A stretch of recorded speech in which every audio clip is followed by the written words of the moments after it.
On this video, I want to talk about people that overly engineer their lives. And by overly engineer their lives, I mean people that have goals that if those goals don't come, they will be depressed and saddened the entire thing. And I understand people take, being able to achieve goals as a way of marking progress in their lives. But I want to show that sometimes by mistake, we achieve things that we might not even have planned. And those things sometimes are actually better than the things that you were planning. That's what I want to talk about, particularly with a list. I want to show you a list of about 10 things that we achieved on this channel that I did not actually plan for. And this is going to be one of them. I want to talk about that as well. It's the Rex Reality Show. We do daily Christian commentary videos. If it's the first time here, do be sure to check out the other videos that are down in the pinned comments, and I'm going to check you out over there. So this video, it's a reminder. Sometimes we should be grateful because there's a lot that's happening around us that we just don't realize.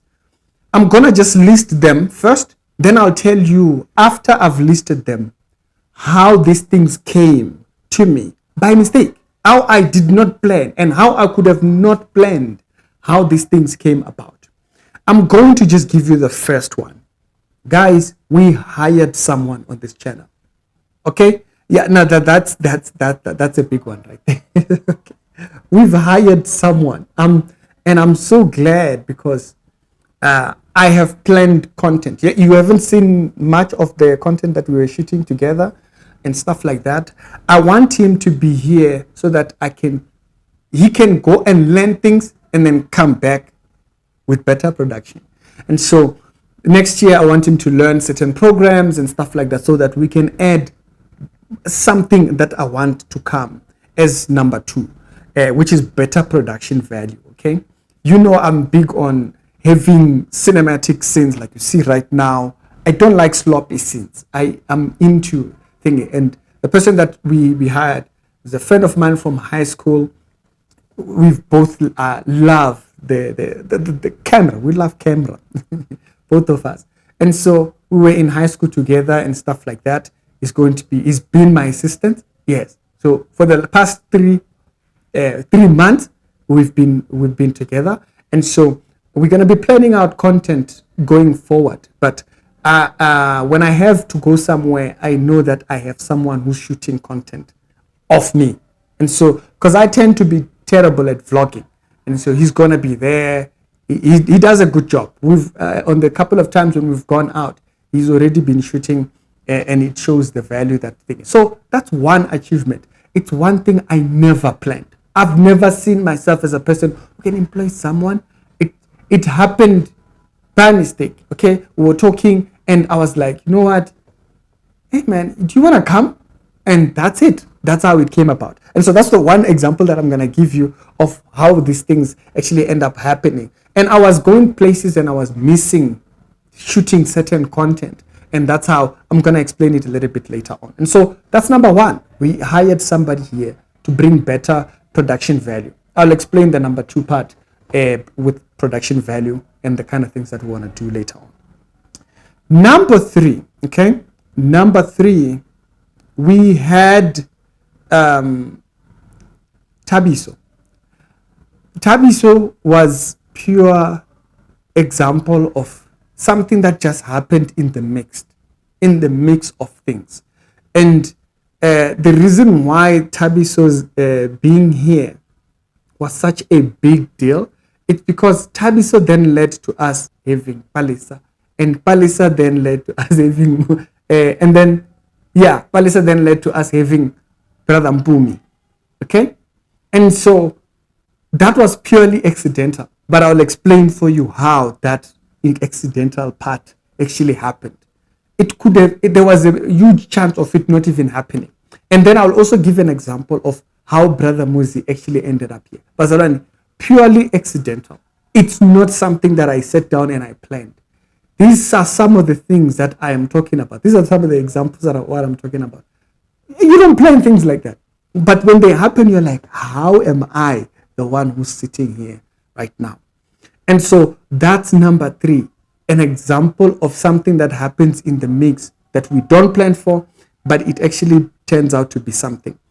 Another thing, the interview that we had on Puo, yes, we didn't like the outcome, whatnot, but the discussion was very good. The discussion was really good. And that entire thing happened also by mistake. So we were on TV, live TV. And so that also was a whole thing. And but this was a kind of a framed differently, because why am I counting this separate to the fifth one, to the fourth one, to the fifth one? Being on Puo was being on a show where it's opposition. It's a person who believes completely different. And so I count that as a thing, but it happened by coincidence.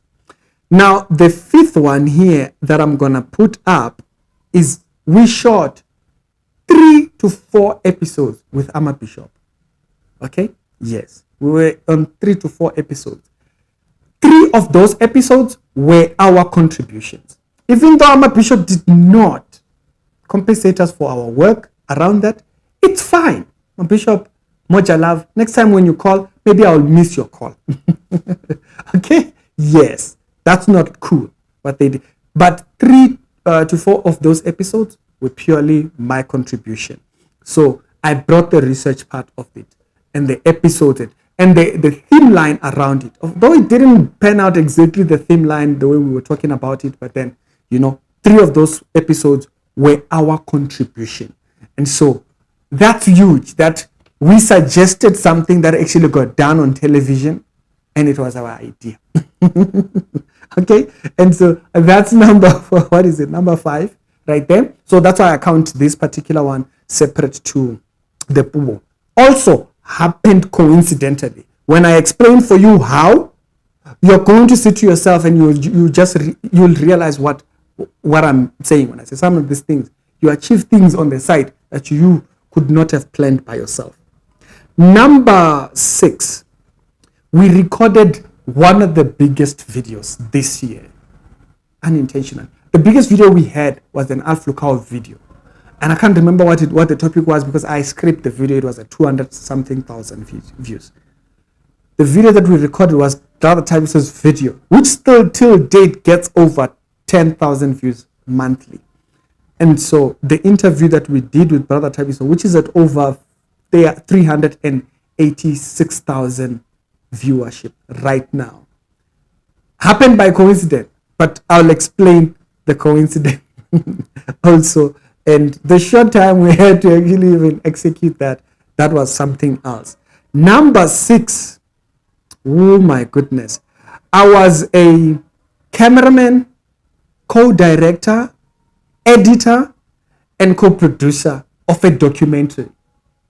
I never even spoke about it on the channel, okay?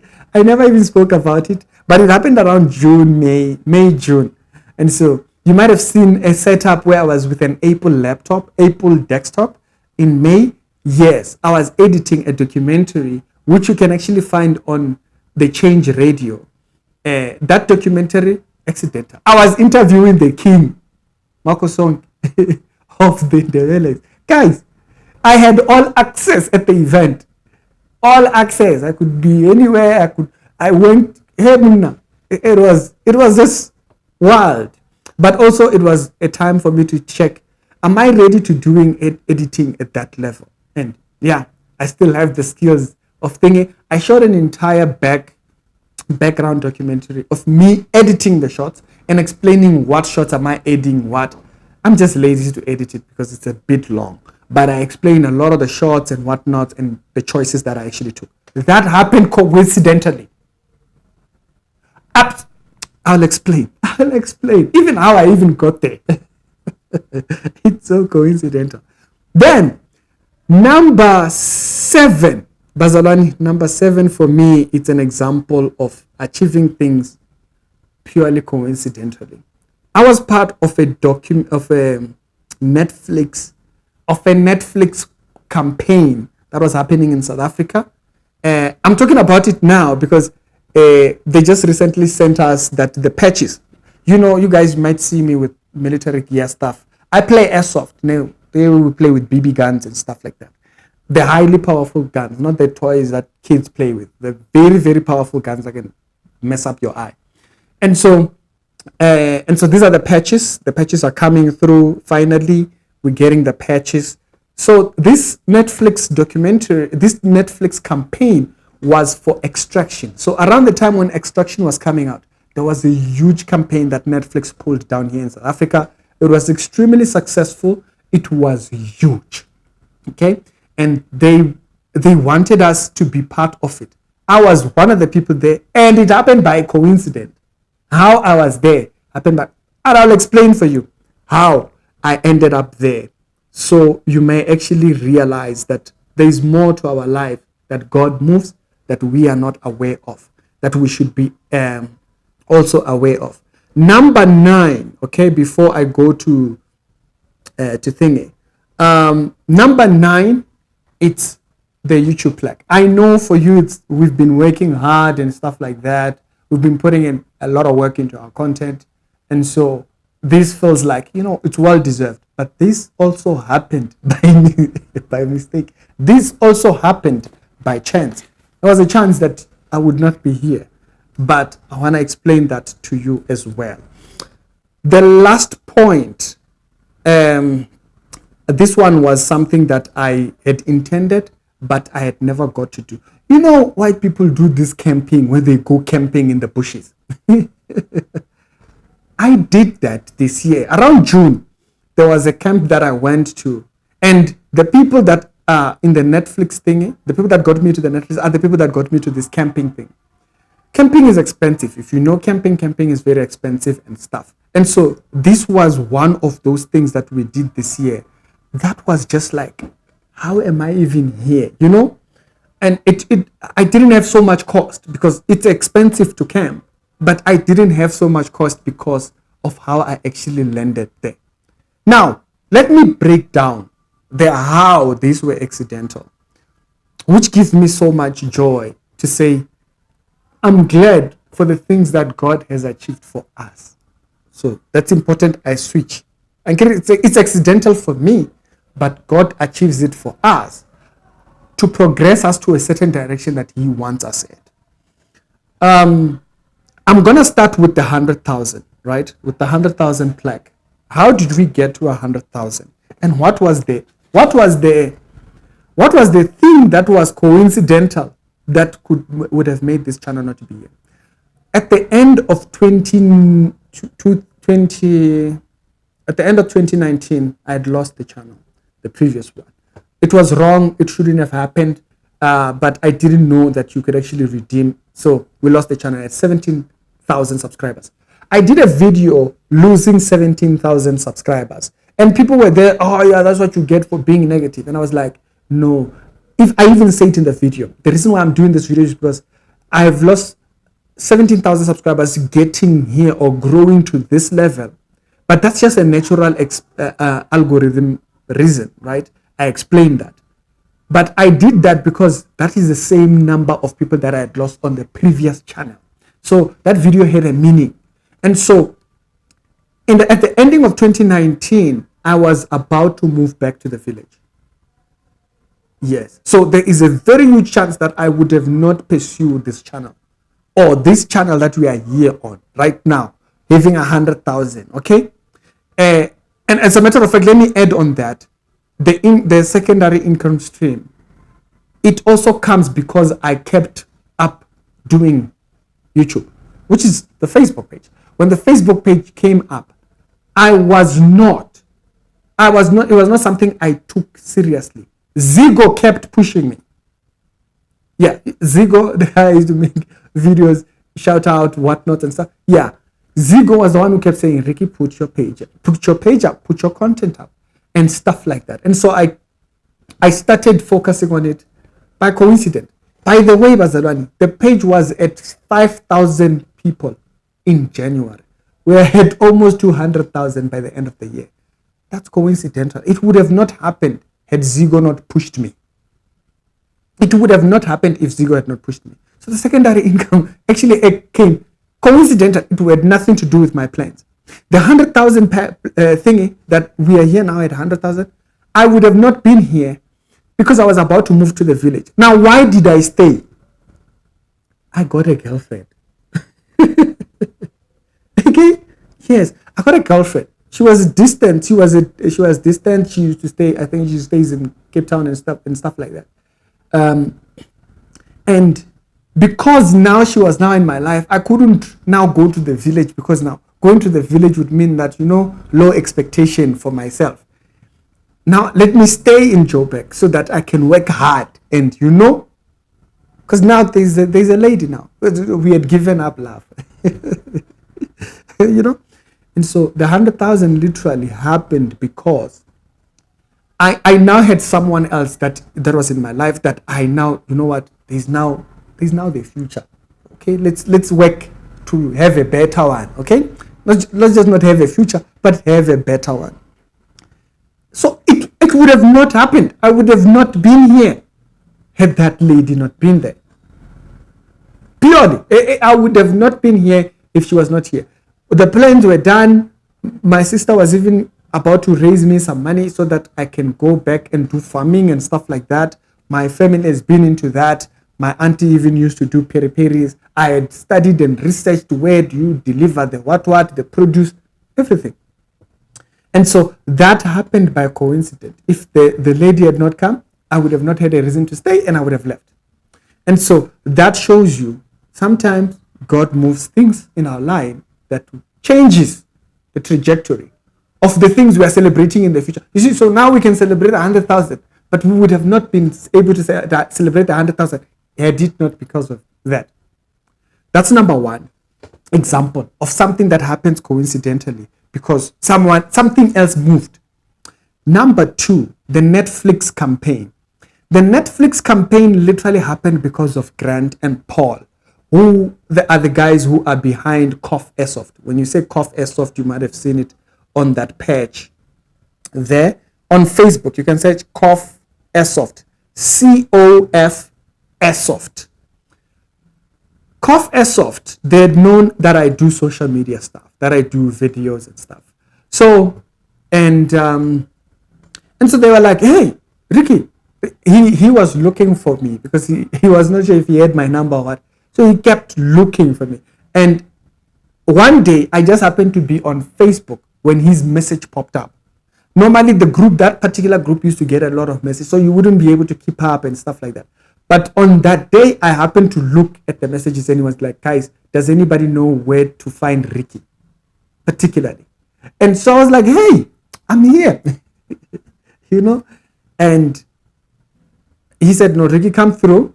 We're doing this thing with Netflix. So because we play airsoft, right? We have guns that look real and we wear military gear and we play and stuff like that. On the documentary, when I do the 100K documentary, you'll see how it looked and everything. So Extraction being a movie about guns and what, they wanted to use a realistic environment for an extraction. So extraction, someone is kidnapped, what, that whole thing. And so, but they were doing it for Netflix. The campaign was around Netflix, the Donovan and whatnot. It had Nino, who is a Nigerian actor, 4 million followers there, huge. Donovan is a big comedian in South Africa, huge. And so we were with these guys, and part of this campaign that happened purely by coincidence, with the fact that I know people that run this company that I play for. And they were like, no, Ricky, come through. We want you here. Come through and help with the entire. So that is going to also, but that purely happened because I was just at the right place and the people that were around me put me there. This is going to be a theme around all the other points that I'm going to read for you. Okay. It's people around me that literally put me there. This takes us to number 3. The I'm a Bishop thing, right? Me being able to contribute about 3 episodes of our thing. That happened coincidentally. How? One of the people that I had grilled who had been on the show recommended me to Ama Bishop. Okay, he recommended me to the Ama Bishop, and when he recommended me to Ama Bishop, they called me and said, "Hey Ricky, do you wanna be on?" And so it wasn't the people on the show that saw me. No, it was someone who was on the show, who I had grilled on a video, that put me there. So as the conversation goes, Ricky, maybe you have these stories and what. So I recommended them certain stories and stuff like that. That happened purely by thinking. Now we started shooting those episodes ending of 2022 into this one. So it was this year we shot more other episodes. So the other 3-4 episodes and stuff like that. And so that happened purely by coincidence. It was someone else that put me there. Another thing, okay, so it's a big thing. Like you did that, yes, but I didn't get myself there. It was someone that put me there. Number 4, the Mako Sonke documentary, the King of Mandebele documentary. That came because of SACO. You know, SACO, the political organization that is talked about mostly by Ntate Mukoto from Change Radio. Yeah, I was on there because SACO has very good relationships with the kings. So I had access. It was a lot. I had access to filming the king's entire thing because SACO was like, oh yeah, we're going there, you can come. And we shot this and we were just shooting this footage and we're going to edit it. But then it turned out to be a documentary in the style that it came out as. Okay. So as I stated, I did shoot videos of me editing it and whatnot. So that's going to be a later on episode. That happened purely because I know Ntate Mukoto. So he was like, hey, come through. Let's go and work, Mshana. And we go and shoot. And so me and Ntate Mukoto we shoot almost as if we planned, even though we didn't plan. Because we are both cameramen, we absolutely get it. When you see the way the documentary is shot, we didn't even talk about you are A camera, I'm B camera. We didn't talk about it. But we were literally shooting like that. Very complimentary shots. Very complimentary shots. And so, absolutely nailed it. We absolutely nailed it. I don't want to lie. That documentary was well done. And I needed that so that I can remember, can I still shoot documentary film type of stuff? And that was a confirmation. Absolutely happened coincidentally because it happened a little bit earlier on around May. All these things were this year. Yeah? Then the Tabiso video, Jesus Christ. The Tabiso video, when he explained he's coming out of Bungoma, whatnot, I had literally seen the story pop up. And then one of you guys then sent me the story. I was like, hey, you know what would be interesting is if we could interview him. And so I was like, you know what, in the morning, I'm going to wake up and then I'm going to wait for him to post something maybe today or tomorrow. And then I'll just jump into the comments and ask for an interview.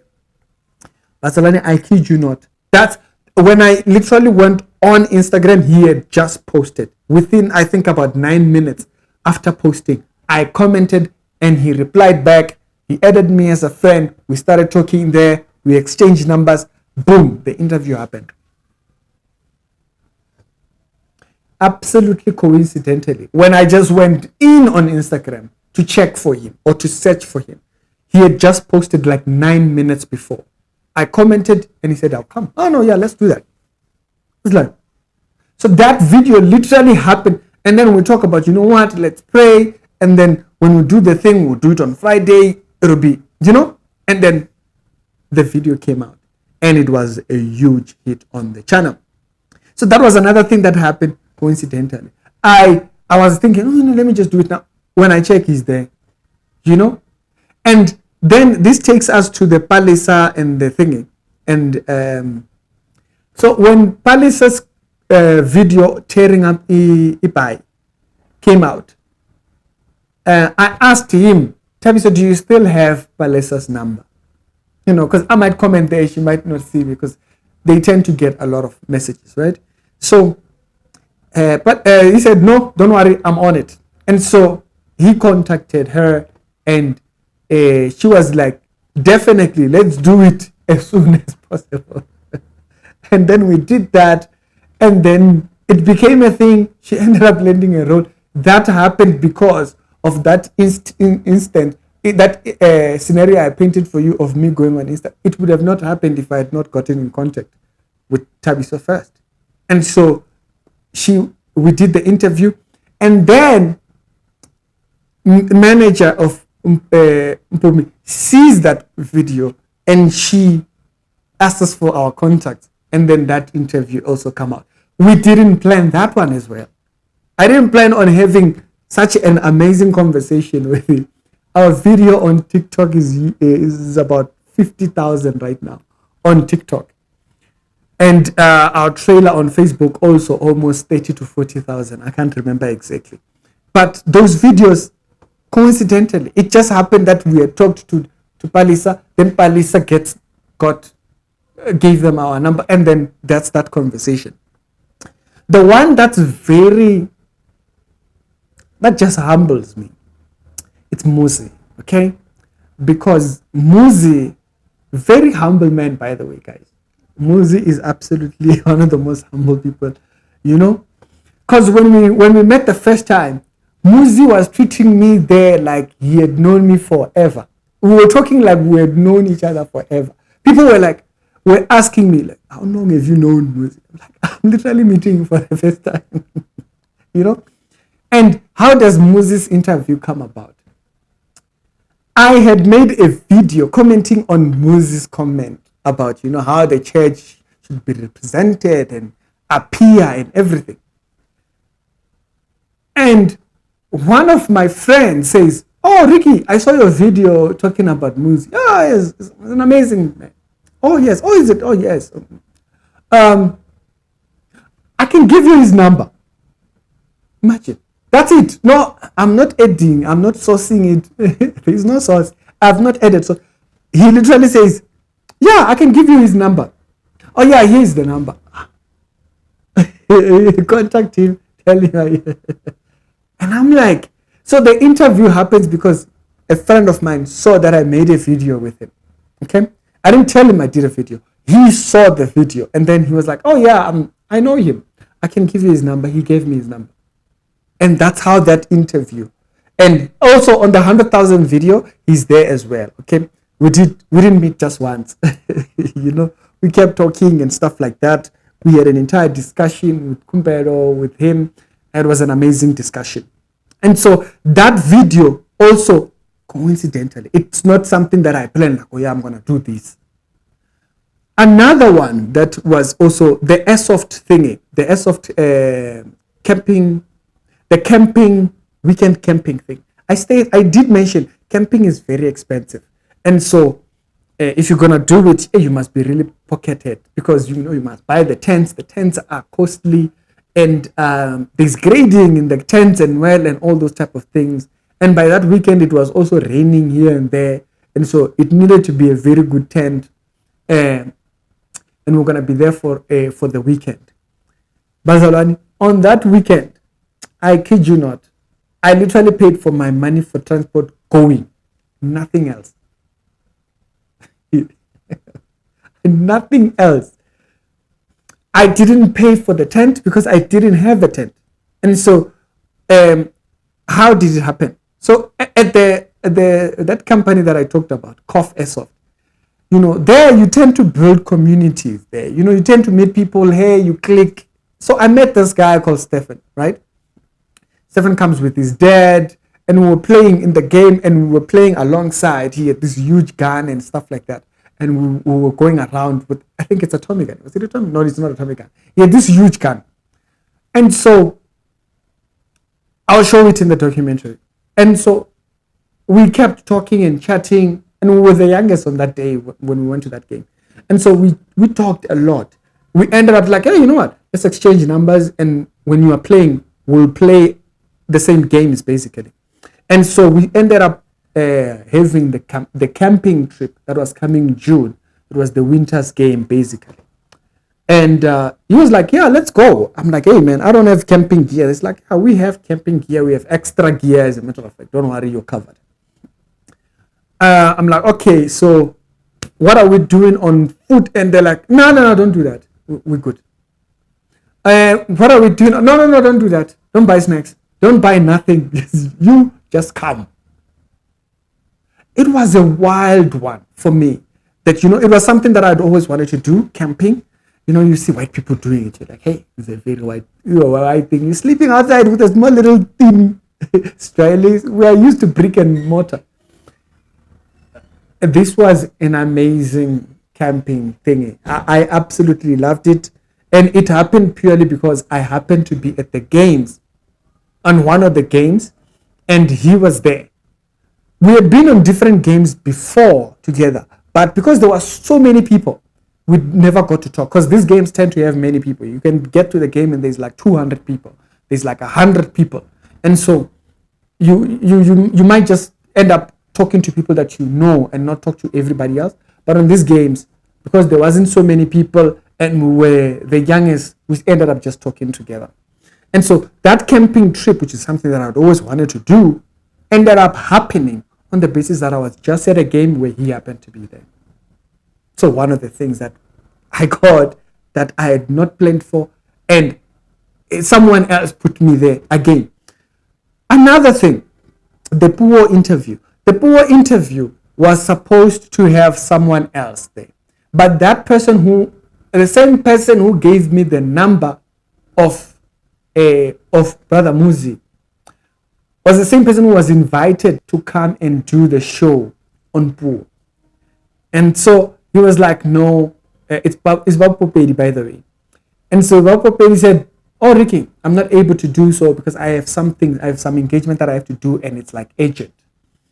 Can you do that? So it was literally someone else that put me there, and last minute, I think it was like 3 hours. I had a 3-hour window for me to be there, and I was like, yeah, definitely, let's do that, But now when I think about it, I'm like, yeah, that's a W right there, because we were literally in discussion with someone who's of the opposite faith and stuff like that, and so it panned out unplanned. It is literally someone else that put me there. Oh, this one. Us hiring someone, I talked about that. It's a friend of mine, loves film, loves thingy. So when I'm talking about creative ideas, he gets it. It's not like he's just following thingy. And the whole thing of me hiring someone, it's just a weird thing. For me, in my head, it feels weird. It honestly totally feels weird. Now, the reason why I wanted to talk about all these things is so that you can have an example. Sometimes we judge ourselves harshly, saying, I didn't achieve nothing. What was my year worth and whatnot? And you don't realize what you have accomplished. Sometimes you've become better in your relationships. That's a thing that you worked on. Sometimes you were in a position where you were offered something that you had not been. Sometimes you wanted something, and then someone had it and they give it to you, and you didn't have to spend your money to get that particular. Sometimes we are not taking total account of our life to be appreciative of everything else that's happening around us, so we miss things to be grateful for.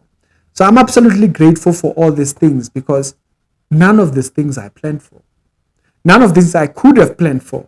It was other people that either put me there, or I just happened to be there and then things happened, or something happened next to me that then sometimes we should be really grateful for our lives, because a lot happens in the background when we are not planning that God is planning. It's Ricky, and I hope this video does give you perspective on taking account for what you yourself might have achieved this year. Let's be grateful we are here and look forward for a new year. Don't go overexcited. It's the holiday, but the year still goes on after the 31st. So be responsible. It's Ricky. Y'all have a good one. I'll see you later.